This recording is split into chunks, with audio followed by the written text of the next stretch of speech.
අපේ රටේ පාලකයෝ අස්සයා පැන ගියාට පස්සේ ඉස්තාලේ වහන්න අරිම දක්ෂයි කියලා අපි කවුරුත් දන්නවා. අද අපි මේ වීඩියෝවෙන් කතා කරන්න සූදානම් වෙන්නේ ඒ වගේ කතාවක් ගැන. එහෙනම් වීඩියෝවට ගිහිල්ලා විස්තර කතා කරමු.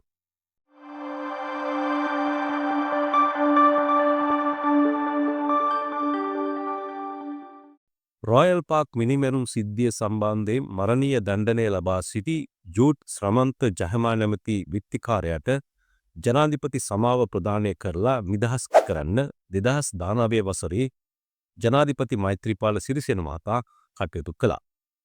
මෙසේ ජනාධිපති සමාව ලබා නිදහස් වීමෙන් පස්සේ මේ පුද්ගලයා සිංගප්පූරුවට පිටත්ව ගිය බව වාර්තා වුණා. ඉතින් මේ පුද්ගලයාට ජනාධිපති සමාව ප්‍රදානය කිරීමට ජනාධිපති මෛත්‍රීපාල සිරිසේන ගත් තීරණය ආණ්ඩුක්‍රම ව්‍යවස්ථාවට පටහැනි බවට චෝදනා කරමින් කාන්තා මාධ්‍ය එකමුතුව නැමැති සංවිධානයක් ශ්‍රේෂ්ඨාධිකරණයේ මූලික අයිතිවාසිකම් පෙත්සමක් ඉදිරිපත් කළා.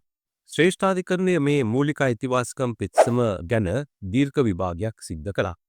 ඉන්පස්සේ තීන්දුව ප්‍රකාශයට පත් කරමින් ශ්‍රේෂ්ඨාධිකරණය සඳහන් කළා ජූඩ් ශ්‍රමන්ත ජහමා නැමැති මේ විත්තිකරුට ජනාධිපති සමාව ප්‍රදානය කිරීමට ජනාධිපති මෛත්‍රීපාල සිරිසේන ගත තීරණය සම්පූර්ණයෙන්ම නීතියට පටහැනි බව.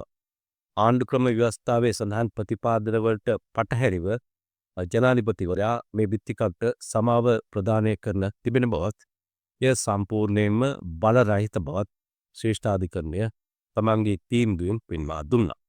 ඒ අනුව මේ විත්තිකරුට ජනාධිපතිවරයා විසින් ප්‍රදානය කළ සමාව අහෝසි කරන බවත් ශ්‍රේෂ්ඨාධිකරණය අවසානයේදී සිය තීන්දුවෙන් ප්‍රකාශ කළා. ඉතින් ශ්‍රේෂ්ඨාධිකරණය මේ තීන්දුව දීලා නිකන් හිටියේ නෑ.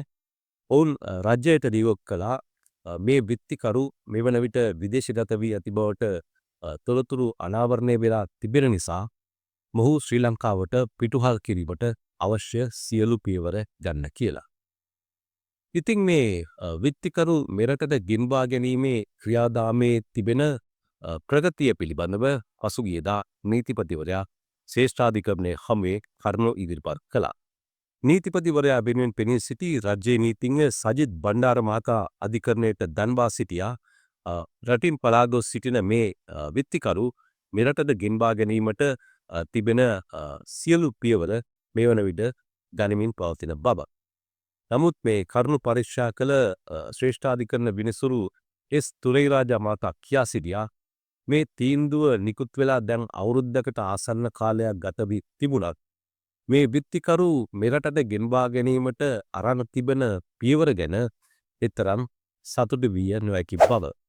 නමුත් රජයේ නීතිඥවරයා සඳහන් කරා මේ පුද්ගලයා සිංගප්පූරුවේ සිටින බවට මුලින්ම තොරතුරක් ලැබුණත් නීතිපතිවරයා ඒ පිළිබඳව සිංගප්පූරු ආණ්ඩුවෙන් විමසීමක් කළත් ඒ පුද්ගලයා සිංගප්පූරුවේ නොමැති බවට සිංගප්පූරු රජය විසින් ශ්‍රී ලංකා රජයට දැනුම් දී තිබෙන බව තමයි රජයේ නීතිඥවරයා කියා සිටියේ. ඉතින් මේ පුද්ගලයා කුමන ස්ථානයේ රැඳී සිටිනවාද යන්න දැන ගැනීම සඳහා ජාත්‍යන්තර ආයතනවල සහයෝගයද ලබාගෙන අවශ්‍ය විමර්ශන කරන බව තමයි රජයේ නීතිඥවරයා කියා සිටියේ.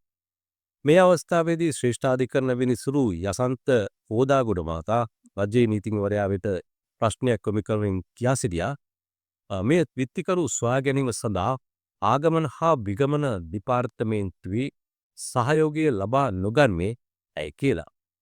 ඉතින් මේ ආගමන හා විගමන අධ්‍යක්ෂ ජනරල්වරයාට මේ සම්බන්ධයෙන් පියවර ගැනීමට විශාල බලයක් තිබෙන නිසා ඔහුගේ සහයෝගය ලබා ගන්න කියලත් විනිසුරු කෝදාගොඩ මහතා රජයේ නීතිඥවරයාට පෙන්වා දුන්නා.